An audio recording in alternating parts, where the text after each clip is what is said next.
Në Kryqin e Kuq janë grumbulluar mbi 54 milion denar për familje që kanë pësuar nga zjarri në Koqan. Shpërndarja e të hollave sipas sekretarit të përgjithshëm të Kryqit të Kuq Said Saitit do të fillojë më së voni të mërkurën dhe shuma fillestare për çdo familje do të jetë nga 150.000 denar. Suma e cila është deri sot e grumbulluar.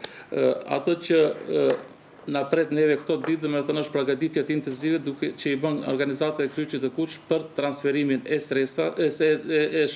sasisë së parave të familjeve të cilat janë të pësuara nga kjo katastrofë.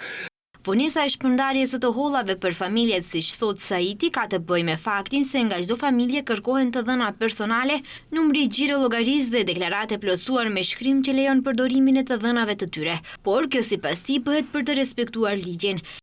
Transferimi të hollave, domethënë do të fillon sot jo, për nesër ose mbas nesër më zvonti, domethënë ka të bën me grumbullimin e danave personale të familjeve të dëmtuara, me numrat e parë që të vinë deri danat personale, domethënë do të fillon me transferimin e të hollave. Është një procedurë pak më ngadalësuar, po është procedurë e cila është e sankcionuar me ligje.